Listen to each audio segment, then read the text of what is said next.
zaman modern saat ini, kita sangat bergantung pada teknologi yang semakin canggih dan berkembang dengan pesat. Contohnya saja seperti sistem informasi manajemen yang digunakan untuk menganalisis sistem informasi lain yang diterapkan pada aktivitas operasional sebuah organisasi, atau dapat dikatakan sebagai suatu sistem informasi menyeluruh dan terkoordinasi secara terpadu berupa data digital sebagai sebuah informasi melalui rangkaian cara tertentu dan sebagai sarana kontrol serta pengawasan untuk meningkatkan produktivitas sesuai target berdasarkan kriteria mutu yang telah ditetapkan oleh suatu perusahaan.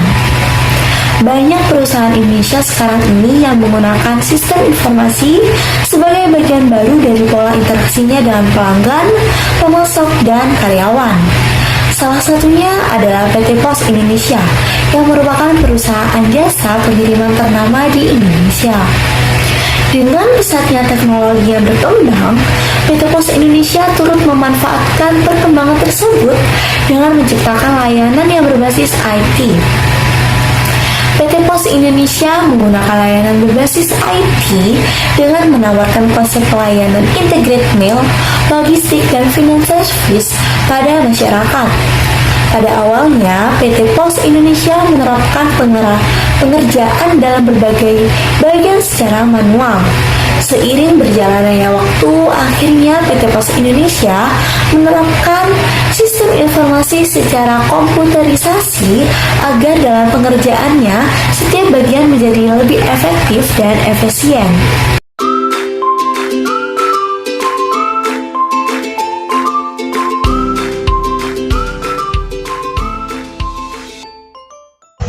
Bagaimana sih penerapan sistem informasi manajemen pada PT Pos Indonesia? Penerapan sistem informasi manajemen pada PT Pos Indonesia ini meliputi yang pertama yaitu perencanaan penerapan.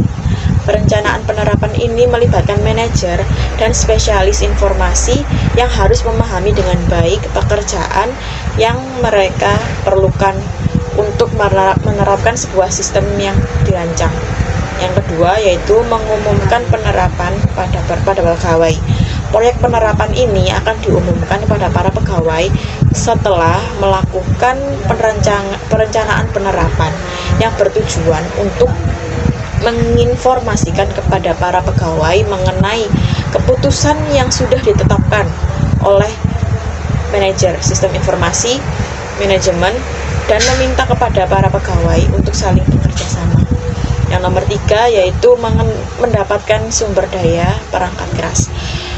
Menyiapkan perangkat keras yang dibutuhkan untuk proses penerapan pada PT Pos Indonesia seperti contohnya monitor, proyektor, printer, dan lain sebagainya. Nomor 4 yaitu menyiapkan perangkat lunak yang diperlukan untuk proses penerapan pada PT Pos Indonesia seperti contohnya yaitu Microsoft dan aplikasi-aplikasi lainnya yang digunakan. Nomor 5 menyiapkan database.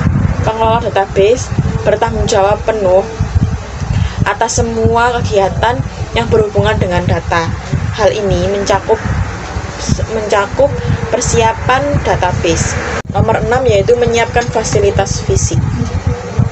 Menyiapkan fasilitas fisik ini diperlukan jika perangkat keras sistem informasi manajemen ini tidak sesuai dengan fasilitas yang ada. Maka diperlukan konstruksi baru. Seperti contohnya ruang komputer yang menyimpan mainframe atau komputer mini dengan skala yang tinggi. Ini memerlukan kombinasi yang cukup rumit. Mulai dari lantai yang tinggi, suhu yang harus sesuai, peralatan kebakaran yang harus disediakan, dan lain-lain. Pembangunan ini menjadi tugas yang berat dan harus dijadwalkan sehingga sesuai dengan keseluruhan rencana proyek yang akan dilakukan. Yaitu mendidik peserta dan pemakai. Beberapa orang yang membuat sistem bekerja ini disebut sebagai peserta, dan mereka ini meliputi operator, pemasuk data, pegawai administrasi, dan lain-lain. Mereka perlu dididik dan dibimbing tentang peran dan tugasnya masing-masing dalam perusahaan dan sistemnya. Yang 8 yaitu menyetujui atau menolak masuk sistem baru. Manajer dan pengaruh sistem informasi manajemen ini menelaah status proyek. Bila manajemen menyetujui rekomendasi tersebut, maka manajemen ini akan segera menerapkan pada sistemnya. Tetapi bila manajemen menolak, maka rekomendasi tersebut harus segera ditentukan untuk bagaimana cara tindakan yang harus diambil dan tugas yang harus diselesaikan di kemudian hari. Kemudian, manajemen menentukan jadwal baru untuk perencanaan yang baru.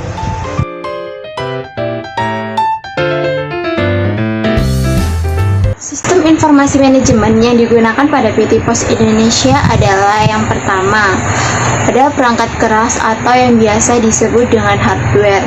Di PT Pos Indonesia sendiri, dalam operasional kerjanya, setiap bagian di kantor menggunakan komputer. Komputer yang digunakan pada setiap bagian tersebut mempunyai fungsi kerja yang berbeda, sehingga perangkat keras yang terdapat pada perangkat komputer ada beberapa bagian yang berbeda jenisnya, meliputi server dan register. Selanjutnya yang kedua ada perangkat lunak atau yang disebut dengan software.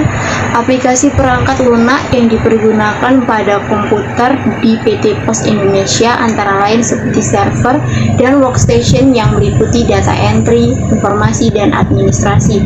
Selain hardware dan software tadi, ada juga aplikasi utama bisnis yang memiliki 6 jenis aplikasi, yaitu pertama, Enterprise Resource Planning atau yang disingkat dengan ERP. Ini merupakan aplikasi yang berperan mengintegrasikan dan mengotomatisasikan proses bisnis yang berhubungan dengan aspek operasi, produksi maupun distribusi di perusahaan bersangkutan.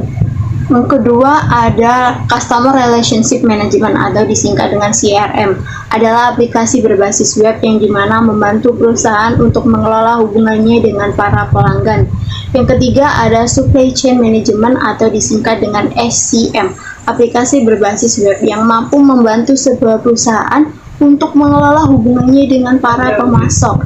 Yang keempat ada Enterprise Application Integration atau disingkat dengan AI. Software ini membuat model berbagai proses bisnis yang dilibatkan dalam interaksi yang harus terjadi antar aplikasi bisnis, juga menyediakan middleware yang melakukan konversi dan koordinasi data, komunikasi aplikasi dan layanan pesan, serta akses ke berbagai interface aplikasi yang terlibat. Yang kelima ada Transaction Processing System atau disingkat dengan TPS, merupakan sistem informasi lintas fungsi yang memproses data dari terjadinya transaksi bisnis. Transaksi yang dimaksud ini adalah berbagai kegiatan yang terjadi sebagai bagian dari aktivitas bisnis seperti penjualan, pembelian, penyimpanan, penarikan, pengembalian, dan pembayaran.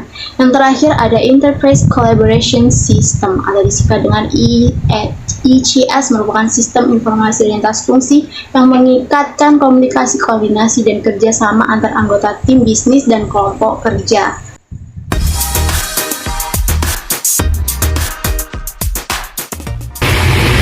Tentunya dalam setiap perusahaan memiliki kelebihan serta kekurangan dalam sistem informasi manajemen perusahaannya. Begitu halnya dengan PT Pos Indonesia.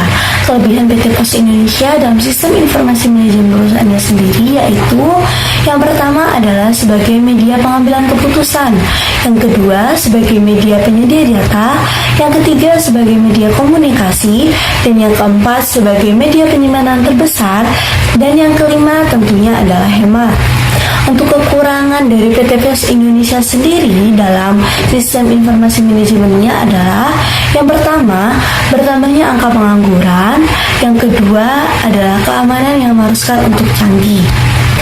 Seiring dengan perkembangan informasi, komunikasi, serta teknologi, jejaring Pos Indonesia sudah memiliki 3.700 kantor pos online, serta dilengkapi elektronik mobile pos di beberapa kota besar.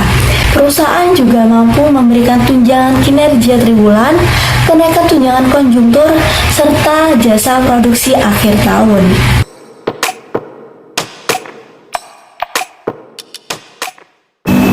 Lalu, bagaimana sih gambaran dari produk barang atau jasa pada PT Pos Indonesia? Pertama, surat dan paket yang meliputi layanan surat dan paket domestik yang mencakup pengiriman dengan berat di atas 2 kg hingga tidak terbatas. Yang kedua, layanan surat dan paket internasional meliputi Express Mail Service atau EMS, Remailing, Express Post LN, serta paket pos cepat dan Corporate Postal Management. Selanjutnya ada logistik. Pos logistik beroperasi secara independen dan profesional untuk memaksimalkan peluang pada bisnis logistik di Indonesia. Adapun layanan yang diberikan oleh pos logistik meliputi transportasi, pergudangan, freight forwarding, jasa kepabeanan dan administrasi, serta regulated agent. Kemudian ada jasa keuangan. Layanan jasa keuangan yang ditawarkan oleh PT Pos Indonesia meliputi remitansi, Giropos, sistem online payment point atau disebut POSPay, fund distribution, dan bank scaling. Lalu ada retail. Bisnis retail PT Pos Indonesia meliputi seluruh transaksi di loket dari seluruh kantor pos dan agen pos yang tersebar di seluruh Indonesia. Produk-produk yang ditawarkan meliputi benda materai, perangko, dan e-commerce. Terakhir ada properti. Untuk mengelola 3.132 aset propertinya, PT Pos Indonesia menjalin berbagai bentuk kemitraan seperti RES dan KSU.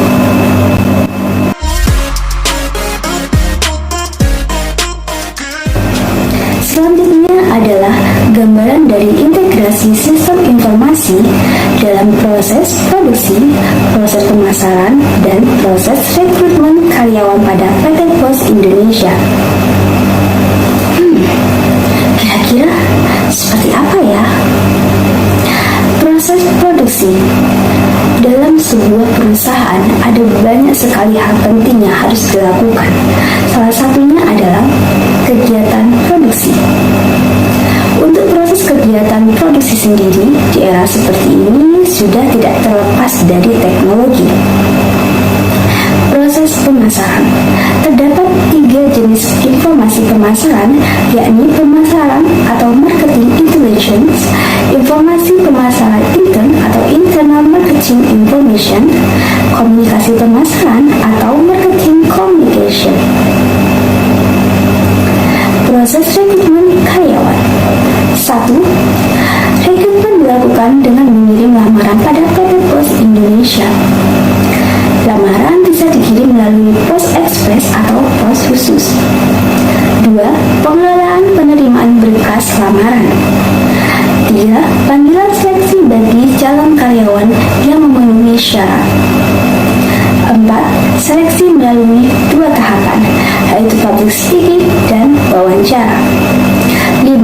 Data calon karyawan yang terpilih disimpan dalam database rekrutmen PT Pos Indonesia. Sekarang, biaya merupakan elemen yang paling penting dan mahal dalam pengembangan sistem berbasis komputer. Perkiraan biaya barang atau jasa, program atau proyek yang dihitung berdasarkan informasi yang tersedia. Bagaimana kebutuhan investasi sebagai pemilik modal? Untuk menghitung kebutuhan akan modal kerja, kita dapat menganalisa proyek perlu melakukan kalkulasi sebagai berikut. 1. Volume dan nilai target pengadaan bahan baku dan bahan pengolahan per tahun. Yang kedua, perkiraan biaya tenaga kerja langsung per tahun. Yang ketiga, perkiraan biaya energi dan biaya pihak ketiga per tahun. Keempat, proyeksi biaya gaji dan biaya umum per tahun. Dari penjelasan di atas, kita dapat menyimpulkan bahwa sistem informasi manajemen adalah sebuah sistem yang memberikan informasi yang dibutuhkan seorang manajer dapat mengambil keputusan. Dalam topik ini, pembahasannya yaitu sistem informasi manajemen pada PT Pos Indonesia atau Persero. PT Pos Indonesia atau Persero adalah sebuah perusahaan BUMN di Indonesia yang bergerak di bidang jasa. PT Pos Indonesia didirikan dengan tujuan lebih menjamin keamanan surat-surat penduduk. Namun, saat ini telah berkembang menjadi usaha yang bergerak di bidang jasa pengirimannya yang berbasis teknologi.